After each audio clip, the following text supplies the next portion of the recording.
ल है रुडक्षेत्र गाउँपालिका वार्ड नम्बर 3 थानापति अखलढुङ्गा है ऊ झामादी पाडी थर्गा लामाखर्का त्यही पारी टक्सार सिन्धुरे है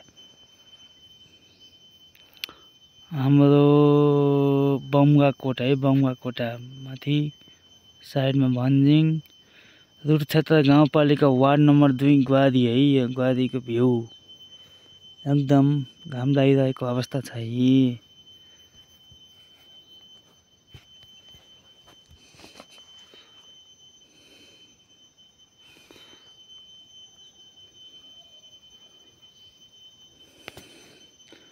भैन डाँडा है गाजु पारी।